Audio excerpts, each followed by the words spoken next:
पहले मतदान फिर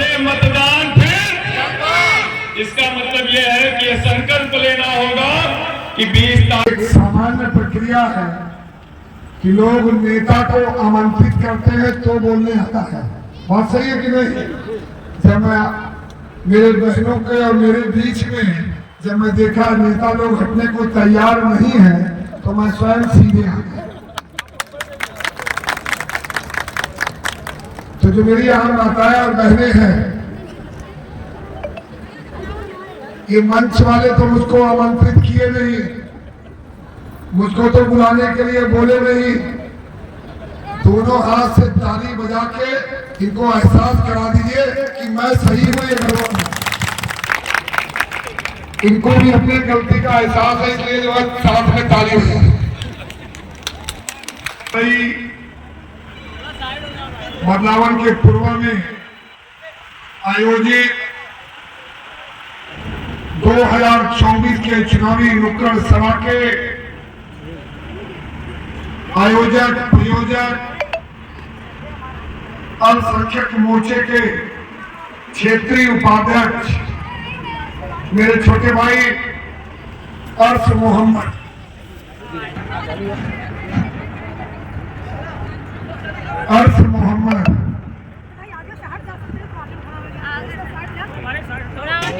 मैं आपका स्वागत भी करता हूं, अभिनंदन करता हूं और आपसे निवेदन करता हूं कि मंच पर आइए और यहाँ के बाबागंज के पूर्व विधायक मुंह से निकला है कोई बात नहीं, पूर्व प्रत्याशी भाई पप्पन सिंह जी से, भाई पवन गौतम जी से और भाई ठाकुर प्रकाश सिंह जी से, सब लोग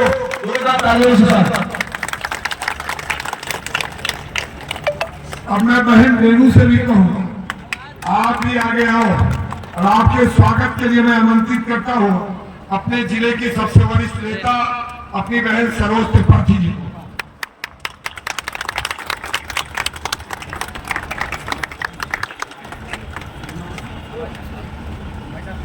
और साथ ही साथ निवेदन करता हूं अपनी बहन सुमन गौतम से, वो भी आगे हैं, और बहन सरोज त्रिपाठी जी से निवेदन करता हूं कि इनका स्वागत करें, अभिनंदन करें।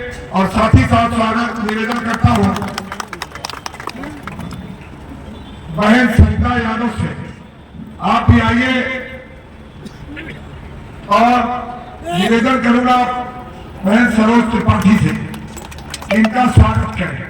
परिवार किए बिना मैं घोषणा करता हूं अपनी बहन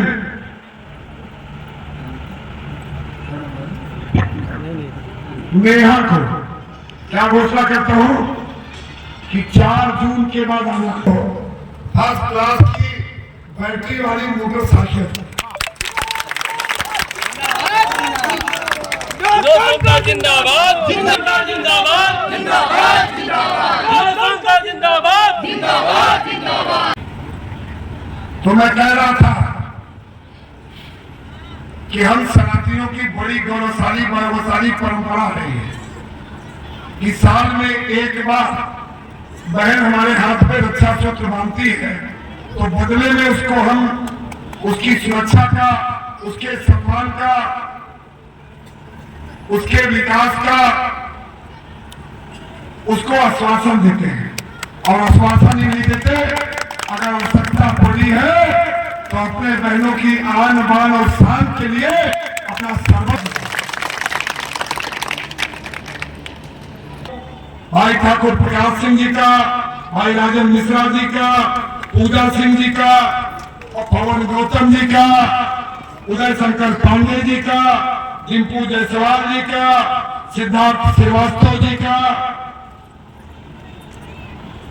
भाई कमलेश सरोज जी का, महेश फौजी का, सतीश चौरसिया का, उमाशंकर पटेल जी का, भूपेंद्र पांडे जी का, सुरेश तिवारी जी का, सरोज त्रिपाठी जी का, अभिषेक पांडे जी का, गुलाब सोनकर जी का, लालजी सोनकर जी का, शिव शंकर सिंह जी का, गोलू शुक्ला जी का, राजेश शुक्ला जी का, जगत गुप्ता जी का, और विशेष धन्यवाद करना चाहता हूं अपने भाई राजेंद्र सरोज जी का। कहा राजेंद्र सरोज,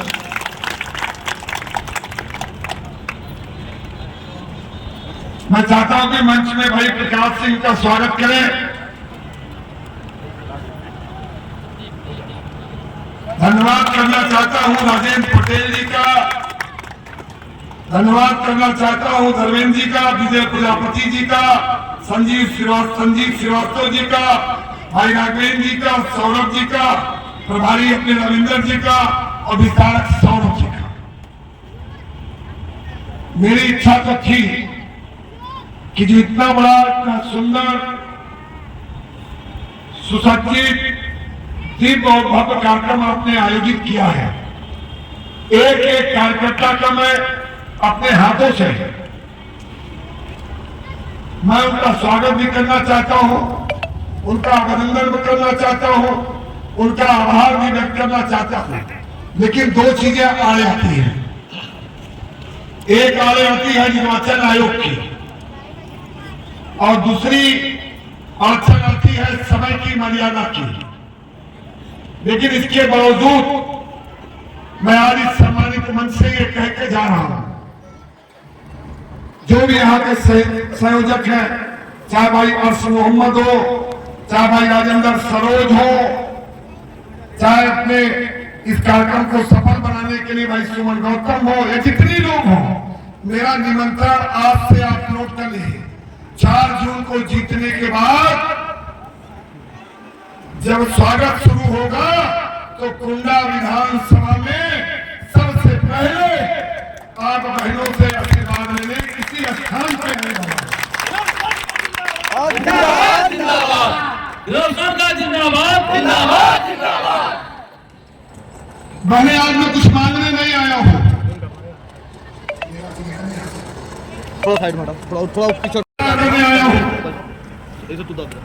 कि पिछले 10 सालों में जहां देश के यशस्वी प्रधानमंत्री आदरणीय नरेंद्र भाई मोदी जी के नेतृत्व में, पिछले 7 सालों में आदरणीय योगी जी के नेतृत्व में जो चरमुखी विकास हुआ है, मैं उसकी चर्चा तो करूंगा ही, साथ ही साथ चाहे योगी की सरकार हो और चाहे मोदी की सरकार हो, देश की आधी आबादी के लिए, आपके स्वाभिमान के लिए, आपको राजनीतिक, सामाजिक रूप से, आर्थिक रूप से मजबूत करने के लिए जो सरकार ने काम किया है, मैं उसकी भी चर्चा आपसे करूंगा। अगर विकास की बात किया जाए तो आज कुंडा बाबागंज में चमचमाती सड़कों की बात हो, चाहे कुंडा के अंदर 5 किलोमीटर के रेडियस में 3 ओवरब्रिज के निर्माण की बात किया जाए, चाहे कौशल कुंडा में, कुंडा और बाबागंज में गांव-गांव के विद्युतीकरण की बात किया जाए, और चाहे घर घर के पानी की टंकी की बात किया जाए, और चाहे कुंडा के बस स्टैंड की बात किया जाए, चाहे मानिकपुर के घाटों की बात किया जाए, और चाहे कुंडा में 4 लेन सड़क, इन कामों के साथ साथ मैं आपको बताना चाहता हूं, 2014 में जब देश की जनता ने आदरणीय मोदी जी को प्रधान सेवक चुना, देश के यशस्वी प्रधानमंत्री जी ने एक संकल्प लिया था, और संकल्प क्या था? इस देश की बेटी को बचाना है, इस देश की बेटी को पढ़ाना है, और इस देश की बेटी को आगे भी बढ़ाना है। आज हम 10 साल के मोदी जी के कार्यकाल को बड़े स्वर्णिम अक्षरों में, बड़े स्वर्णिम याद करते हैं, और मैं याद कर बताना चाहता हूं कि 2014 से पहले इस देश में लिंगानुपात 1000 पुरुषों पे 890 बेटियां जन्मती थी, बाकी बेटियों की भ्रूण हत्या होती थी। और देश के यशस्वी प्रधानमंत्री जी ने जब संकल्प लिया कि देश को बेटी को बचाना है, तो 10 साल के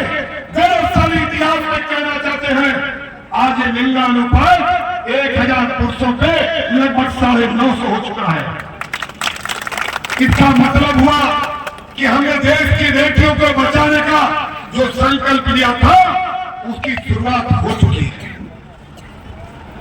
और देश के बेटी को बचाने, मैं कहना चाहता हूं, सामाजिक कुरीतियों की वजह से जब किसी घर में बेटी जन्मती थी तो नातेदार छो, रिश्तेदार छो, घर के पड़ोसी को भी लोग संकोच के मारा, शर्म के मारा, हया के मारा बताते नहीं थे। लेकिन आज परिस्थिति बदली है। माननीय प्रधानमंत्री जी के नेतृत्व में जब बेटी पैदा होती है तो घर के बड़े बुजुर्ग ये नहीं कहते कि बेटी पैदा हुई है, कहते हैं मेरे घर में लाडली लक्ष्मी है।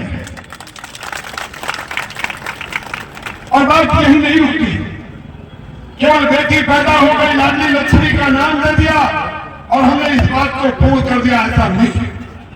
आज जब बेटी पैदा होती है तो उसके टीकाकरण से लेके उसकी शिक्षा को लेके और उसकी पढ़ाई पूरी करने तक सरकार ने योजना बनाई है। चाहे लाडली बहना योजना की बात किया जाए, और जब बेटी पैदा होती है तो सीधे उसके खाते में सरकार पैसा जमा कराती है कि नहीं? कराती है कि नहीं? और पहले कानून था कि केवल एक बेटी के जन्मने में पैसा मिलेगा। हम लोगों ने पार्लियामेंट में इस बात को उठाया, माननीय प्रधानमंत्री जी को निवेदन किया कि जब बेटी को आप लक्ष्मी स्वरूपा मानते हैं, सरस्वती स्वरूपा मानते हैं, दुर्गा स्वरूपा मानते हैं, शक्ति स्वरूपा मानते हैं, देश की आदि आबादी मानते हैं और इनके बिना सृष्टि की संपूर्णता को नहीं मानते, इनके बिना सृष्टि संभव नहीं, आप ऐसा कहते हैं और मानते हैं, तो आप जो दूसरी बेटी जन्मे तो कंजूसी किस बात की? और माननीय प्रधानमंत्री जी ने हम लोगों के अनुरोध को स्वीकार करते हुए देश में कानून बनाने का काम किया। क्या काम किया? अब बेटी चाहे एक पैदा हो, चाहे बेटी दो पैदा हो, चाहे बेटी तीन पैदा हो, जो योजना पहली बेटी के लिए है वही दूसरी के लिए भी और वही तीसरी के लिए भी। और बात यही नहीं रुकती, अब आप सारी योजनाओं को देख लीजिए। इस सभी योजनाओं के केंद्र बिंदु में कौन है? आज प्रधानमंत्री जनधन खाते में किसके नाम से खोला जाता है? उज्ज्वला गैस कनेक्शन किसके नाम से दिया गया है? प्रधानमंत्री कॉलोनी किसके नाम से दी गई है? यह बात किसी से छुपी नहीं है। घरौनी की बात किया जाए तो घरौनी में भी बहनों के नाम होता है कि नहीं? होता मालूम है कि नहीं आपको? और एक बात यहां मंच पे किसी को नहीं मालूम, मैं वो बताने जा रहा हूं। 2014 से 19 के कार्यकाल में देश के यशस्वी प्रधानमंत्री ने देश के 1,25,000 बैंकों को सीधे निर्देश दिया था कि प्रत्येक ब्रांच अपने सर्विस एरिया में, कार्य क्षेत्र में एक SC/ST और एक महिला को उद्यमी बनाने का काम करेगा।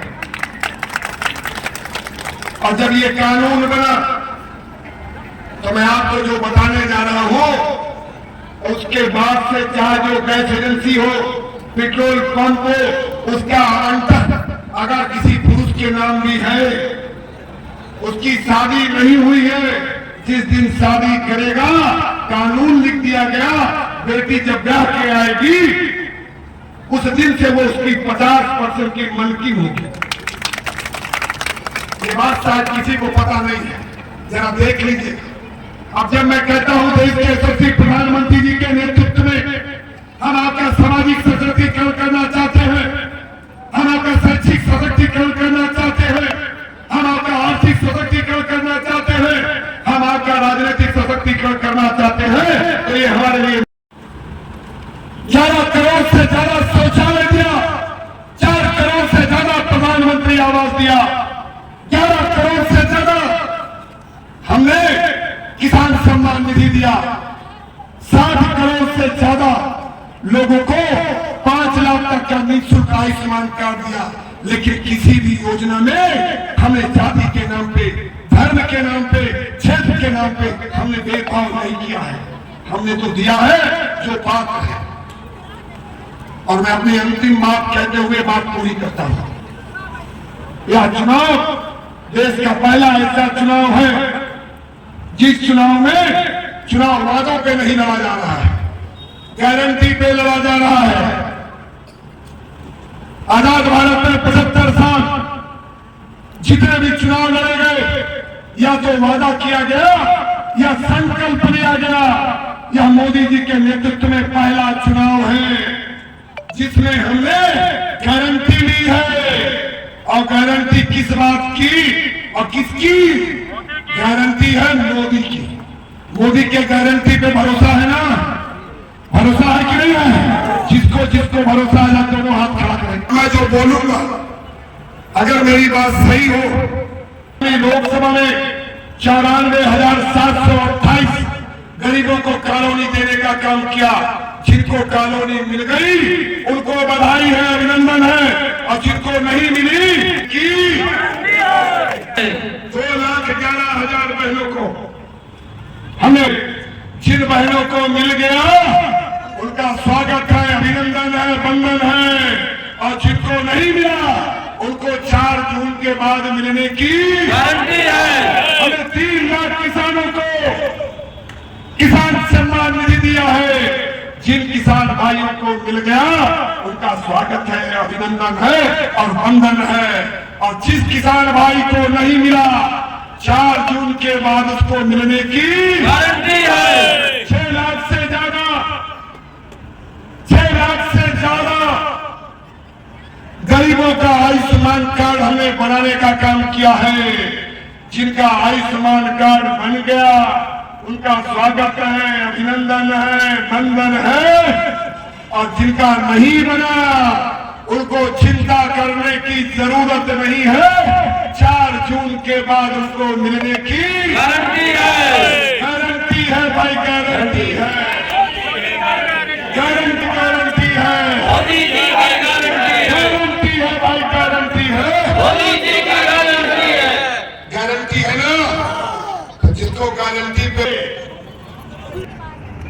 जिसके पास है खड़ा है, इस लालच में मत रहना कि अपनी रक्षाबंधन में मैं मोबाइल लेने वाला हूं। ये लालच मत करना। जिसके पास मोबाइल है वो भी, और जिसके पास मोबाइल नहीं तो उसके घर में मोबाइल है ना? आपको केवल 2 काम करना है। आज से चुनाव 10 दिन बचा है। उस मोबाइल में जितना नंबर हो, अभी तक तो फोन करके बतियाते हैं, भौजाई क्या बनाए, वो कहीं आलू बनाए, कहीं मैं तो भिंडी की सब्जी बना। बात करते हो कि नहीं? और सास बहू देख के कहते हो वाली रोल ठीक नहीं ना, कहते कि नहीं? बात सही कि नहीं? दुनिया भर का कब सब करते हो ना, हाल चाल पूछते हो ना। अब 10 दिन अपने भाई को दे दो। 10 दिन कौन कौन देगा अपने भाई को? हाथ खड़ा करे। चाहे नातेदार हो, रिश्तेदार हो, पड़ोसी हो, ऊपर पीछे वाला हो, ठीक? जितना नंबर है सबसे फोन करके मेरे लिए वोट मांगोगे? कौन कौन मांगेगा? मांगेंगे ना?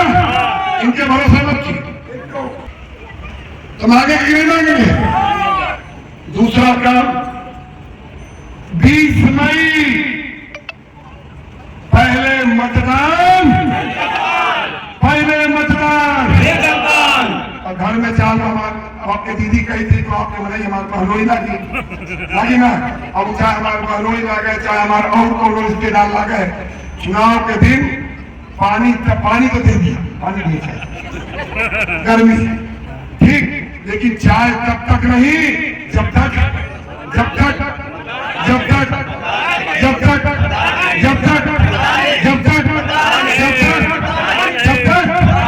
पक्का। एक बहन अपने एक तो बगल वाले का, एक ही बस, एक भगने वाले का, एक भाई। मैं ये नहीं कहूंगा, शोले पिक्चर के जेलर कहता है आधे मेरे दाहिने आओ, आधे मेरे बाएं आओ, बाकी मेरे पीछे आओ। अरे बाकी कोई वजह नहीं किया जाएगा। नहीं जाएगा ना? तो एक घर दाहिने और एक घर बाएं और एक घर सामने हो, इन 3 लोगों को वोट डलवाने का संकल्प कौन कौन डाल लेती है? सब लोग ना। आपका ये कर्जा रहेगा, आपका भाई कह के जा रहा है कर्जा रहेगा, कर्जा। और बहनों का कर्जा उतारे बिना हिंदू धर्म में लोगों को स्वर्ग भी नसीब नहीं होगा। सही करो कि नहीं? जिंदाबाद जिंदाबाद जिंदाबाद जिंदाबाद जिंदाबाद। ये कर्ज मांग के जा रहा हूं, ये कर्ज दे देना, अपना 10 दिन दे देना, बाकी के 1825 दिन जहां मर्जी समझना कलाई पकड़ के भाई को बैठा देना। ये 10 दिन दे देना, बाकी 1825 दिन चैन की नींद सोना, आपकी रक्षा और आपकी सुरक्षा की जिम्मेदारी आपके भाई पर है। इतना कहते हुए, निवेदन करते हुए, अपनी बहनों के श्री चरणों को नमन करते हुए, प्रणाम करते हुए, मंचासीन नेताओं का भी आभार व्यक्त करते हुए अपनी बात पूरी करता हूँ। बहुत बहुत धन्यवाद। भारत माता की जय।